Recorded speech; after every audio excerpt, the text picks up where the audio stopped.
Selamat malam Permisa, selamat datang di program Urban Dialog. Nah, pada kesempatan kali ini, saya Sini Dwi Cahyani sebagai moderator pada podcast malam ini akan membahas tema-tema yang sangat menarik dan tentunya sangat berbobot ya teman-teman. Nah, malam ini kita akan kedatangan tamu spesial nih. Langsung aja ya kita sambut. Halo kakak-kakak. Halo. Nah, malam ini kita bakal bahas apa sih, Kak? Malam ini kita akan bahas bagaimana urbanisasi dapat mempengaruhi kondisi sosial dan ekonomi masyarakat Kota Bandung. Baik, selamat malam semuanya. Apa kabar Malam, semua? Kak. Semoga baik-baik saja. Perkenalkan, nama saya Safar Putra Setianto. Dan untuk kesibukan saya saat ini adalah sedang memegang proyek dari pemerintah. Terima kasih. Lanjut, Kak Alfia. Halo teman-teman semua, perkenalkan nama saya Alfia Rizkia Satriati, bisa dipanggil Via. Ya, kesibukannya akhir-akhir ini lagi mencari kesibukan ya. Halo semuanya, perkenalkan saya Cindy. Kesibukannya ya sok sibuk aja. Udah, makasih. Makasih. Lanjut boleh ke Parel Sitorus. Selamat malam semuanya, perkenalkan aku Parel Sitorus. Kesibukannya lagi ngejar deadline, kebetulan awal bulan ya, perusahaan lagi ngejar deadline kerja. Terima kasih. Oke, selanjutnya Kak Rahwela. Nama aku Rehwela Zipora Trainingsi. Kesibukan yang sedang saya lakukan saat ini itu mengerjakan proker di organisasi. Oke, lanjut yang terakhir Kak Alvito. Perkenalkan, nama saya Alvito Naudani Suara. Sekarang kesibukan saya lagi disuruh saya untuk survei ke daerah terpencil. Ini saya lagi di kereta. Ini karena saya pakai latar belakang jadi nggak bisa nunjukin. Tapi intinya saya kerja di bagian PWK juga lah. Gitu aja. Thank you. Oke, makasih udah bisa nyempetin datang untuk ngobrol-ngobrol singkat ya. Nah, untuk kakak sendiri di sini udah pernah ke Bandung belum sih? Sudah. Sudah. Udah. Pertama rumah lain. Nah, kalau misalkan boleh tahu udah berapa kali nih? Beberapa kali Banyak sih, ya. biasanya 2 kali. Oh, 2 kali. Pasti udah kayak keliling juga kan, terus kayak tahu tempat-tempatnya gitu di Bandung. Nah, untuk kakak sendiri gitu, melihat Bandung tuh kayak gimana sih, Kak? Dari aku pribadi sih ramai banget Rame banget. ya Terus wisatawan di sana. kalau misalkan untuk Kak Alfia sendiri gimana? Macet sih jalanannya. Bener sih. Ya, banyak lampu merahnya juga kan jadi macet. Terus kalau misalkan untuk Kak Cindy sendiri gimana? Menurut aku tuh padat banget, metropolitan. Padat sih. Terus lanjut ke Kak Farel. Kalau menurut saya sedikit rapuh ya, karena di dalam kota tersebut ada beberapa problem dalam perencanaan kotanya. Nah, ngomong-ngomong nih Kak, tadi kan sempat disebut juga gitu, banyak problem gitu. Nah, sebenarnya menurut kakak-kakak sendiri gitu, apa sih masalah utama yang saat ini sedang dihadapi oleh Kota Bandung gitu, Kak? Oke, kalau dilihat secara umum ya, masalah utamanya itu ada di urbanisasi yang tumbuh lebih cepat dibandingkan kesiapan kota untuk menampung penduduk baru. Banyak orang datang ke Bandung karena berharap mendapatkan pekerjaan dan kehidupan yang lebih. Tapi kenyataannya tuh tidak semua pendatang berhasil memperoleh pekerjaan yang layak. Akibatnya muncul berbagai persoalan seperti permukiman padat, meningkatkan biaya hidup, serta bertambahnya jumlah masyarakat berpenghasilan rendah. Makasih banget buat Kak Ella udah ngasih tahu nih apa permasalahannya. Nah, boleh dong aku mau dengar dari pendapat kakak-kakak yang lain juga. Mau ngelanjutin yang Kak Rafaela bilang, kan urbanisasi itu terjadi karena kota itu dianggap memiliki peluang yang lebih besar. Nah, tetapi kalau misalnya nggak diimbangi dengan lapangan kerja, hunian layak, dan layanan dasar, urbanisasi itu justru menimbulkan masalah baru. Masyarakat berpenghasilan rendah itu menjadi kelompok paling rentan karena harus menghadapi biaya hidup yang lebih tinggi, persaingan kerja, dan akses fasilitas yang terbatas. Nah, tadi kan disebutin nih sama Kakak Alfia mengenai kemiskinan gitu kan. Nah, kalau menurut Kak Alfia sendiri nih, apa sih faktor-faktor yang menyebabkan terjadinya hal tersebut gitu, Kak? Boleh di-sharing nggak, Kak? Nah, jadi masalah urbanisasi dan kemiskinan ini dibagi menjadi 2 kelompok nih, ada demografi dan non-demografi. Buat demografi bisa dilanjutin sama teman narasumber kita ya, yaitu Alvito. Termasuk ya, sorry juga buat teman-teman kalau misalnya ngerasa ada suara gitu kan atau ada suara kereta, soalnya lagi di kereta. Jadi menurut saya ada faktor demografi yaitu pertumbuhan penduduk dan migrasi, Bandung menjadi tujuan yang banyak pendatang karena dianggap memiliki banyak peluang ekonomi. Akibatnya jumlah penduduk terus meningkat. Terus juga ada kepadatan penduduk. Semakin banyak penduduk, semakin besar kebutuhan akan tempat tinggal, transportasi, dan fasilitas umum. Jika tidak dikelola dengan baik, bisa muncul kawasan kumuh dan kepancetan. Tuh, di Bandung kan banyak juga tuh macetan di mana-mana. Apalagi kawasan kumuh juga banyak kalau kita lihat. Nah, satu lagi usia produktif. Nah, sebagian besar pendatang berada pada usia kerja, namun ketika lapangan kerja tidak cukup tersedia, mereka seringkali bekerja di sektor informal dengan penghasilan tidak menentu, outsourcing lah. Faktor dari non-demografi. Nah, faktor ini tuh lebih berkaitan dengan kualitas sumber daya manusia dan kondisi pembangunan wilayahnya. Nah, yang pertama itu adalah pendidikan dan keterampilan. Nggak semua masyarakat yang datang ke kota itu memiliki tingkat pendidikan atau kemampuan yang sesuai dengan kebutuhan dunia kerja pada saat ini. Nah, akibatnya itu mereka lebih sulit bersaing untuk mendapatkan pekerjaan yang layak. Dampaknya terjadinya pendapatan yang rendah dan resiko kemiskinan yang lebih tinggi. Faktor berikutnya itu ada kesempatan kerja. Banyak orang yang datang ke Bandung dengan harapan mendapatkan pekerjaan yang lebih baik. Namun kenyataannya jumlah lapangan kerja formal itu masih terbatas, sedangkan jumlah pencari kerja itu terus bertambah. Karena itu banyak yang akhirnya bekerja di sektor informal dengan penghasilan yang tidak tetap. Selanjutnya itu ada pembangunan wilayah yang tidak merata. Beberapa kawasan berkembang sangat cepat dan menjadi pusat ekonomi, sementara kawasan lainnya itu berkembang lebih lambat.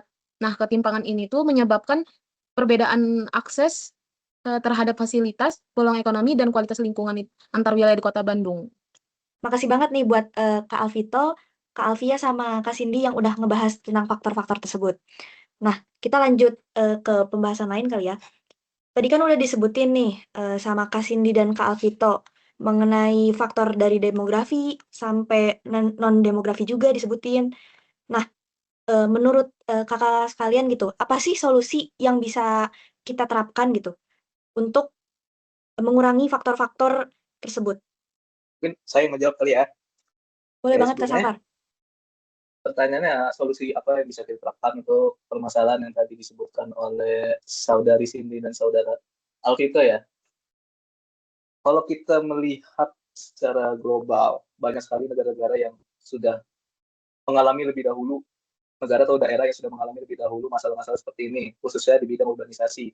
Kita bisa melihat ambillah untuk masalah pengembangan sumber daya manusia, kita bisa melihat dari Jerman. Mereka itu sangat mengedepankan pendidikan vokasi, karena Jerman itu kan negara produsennya. Mereka pabriknya banyak. Jadi dengan mengedepankan pendidikan vokasi, mereka bisa menyiapkan, bahkan bisa memproduksi sumber daya manusia untuk menjawab kebutuhan dari produsen-produsen yang ada. Jadi begitu. Yang kedua, kita bisa juga melihat dari Singapura untuk penataan permukiman dan hunian layak. Jadi di Singapura kan ada development board, housing development board, sorry. Jadi setiap permukiman itu sudah diregulasikan oleh tadi housing and development board. Jadi kalau kita melihat di negara Singapura sekarang nih ya, itu wilayah yang dibilang kumuh itu sudah sangat minim. Karena apa? Karena pemerintah berperan langsung dalam menanggulangi masalah ini. Jadi untuk masyarakat dari luar Singapura atau dari keliling Singapura yang ingin bekerja di pusatnya Singapura, itu bisa ditampung tempat tinggalnya. Walaupun di tengah-tengah gonjang-ganjingnya tempat tinggal yang harganya tinggi ini. Lalu selanjutnya bisa dilihat juga dari transportasi dan urbanisasi keberlanjutan. Kita bisa ngambil contoh dari Jepang maupun dari Korea Selatan. Di sana kan mereka transportasi umumnya sangat terintegrasi. Nggak usah kita pikirkan transportasi umum, kita juga bisa melihat dari konektivitas jalan raya mereka, konektivitas jalan tol mereka. Itu dari ujung utara sampai ujung selatan, ujung barat, ujung timur itu saling terkonektif. Jadi logistik itu tidak hanya bisa terdistribusi melalui jalur jalan raya, juga bisa terdistribusi melalui jalur rel dan jalur laut. Nah, solusi inovatif yang keempat itu, kalau dari saya itu, ya digitalisasi data kemiskinan dan smart city. Nah, sebenarnya, faktanya itu, kalau di sekitar kita itu, kebijakan penanganan kemiskinan itu seringkali tidak tepat sasaran. Kenapa? Karena data masyarakat kemiskinan itu nggak update, atau tidak selalu akurat dan terbarui. Nah, digitalisasi data kemiskinan dan smart city ini terinspirasi dari kota Surabaya dan negara Estonia, di mana kota Surabaya berhasil mengembangkan pelayanan publik berbasis digital dan pengelolaan data sosial masyarakat secara lebih terintegrasi. Di balik itu juga ada negara Estonia yang dimana negara Estonia ini merupakan negara dengan sistem pemerintahan digital yang efisien melalui integrasi data kependudukan dan pelayanan publik. Nah, dengan terinspirasinya dari kota Surabaya dan negara Estonia, ini mungkin akan menjadikan Bandung itu sistem datanya itu spasial, sistem memperkuat sistem data spasial kemiskinan, serta pemetaan kawasan rentan, digitalisasi bantuan sosial, dan integrasi data hingga tingkat kelurahan, tingkat terendah. Solusi inovatif yang terakhir yaitu penguatan ekonomi lokal dan UMKM, di mana solusi ini terinspirasi dari negara Thailand. Negara Thailand berhasil memperkuat ekonomi lokal melalui program One Tambon One Product atau OTOP yang mendukung produk unggulan masyarakat lokal itu mampu bersaing di pasar nasional maupun internasional. Dan Bandung sendiri sebenarnya udah memiliki potensi besar dalam ini, dari aspek industri kreatif, kuliner, fashion, hingga ekonomi digital. Namun, ada perlu relevansi untuk pemerintah Kota Bandung, di mana pemerintah Kota Bandung harus memperluas akses pemodalan UMKM, pemerintah juga harus meningkatkan pemasaran digital, pemerintah juga harus menyediakan ruang usaha legal bagi sektor informal.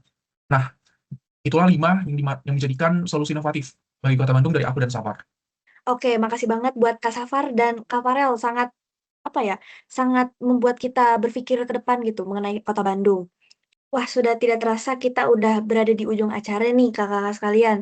Nah, sebagai penutup nih, terakhir, untuk kakak-kakak sekalian ini, saya boleh minta nggak harapan yang kakak inginkan gitu untuk Kota Bandung di masa yang akan datang gitu?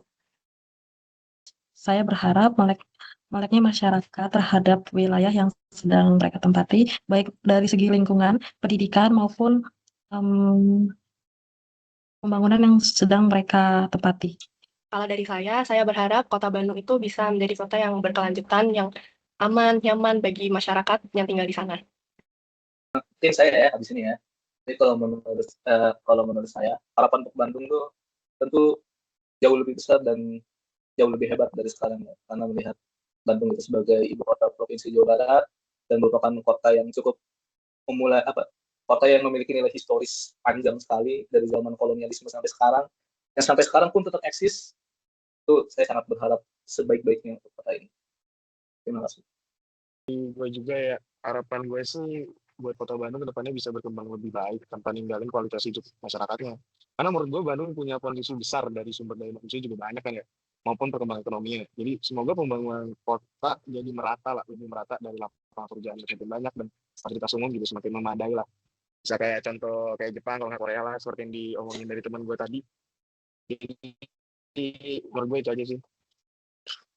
Kalau dari aku, harapannya Bandung itu nggak hanya stuck di tengah arus urbanisasi, tapi mampu keluar dari masalah urbanisasi dan kemiskinan ini, sehingga Kota Bandung itu menjadi sejahtera. Saya harapannya itu Bandung itu dapat menciptakan kota yang maju, tetapi tetap memberikan ruang dan peluang bagi seluruh masyarakatnya. Jadi tantangan ke depannya itu bukan untuk menghentikan urbanisasi, tapi gimana sih Kota Bandung itu ngelola agar pertumbuhan kota itu bisa berjalan seiring dengan kesejahteraan masyarakatnya.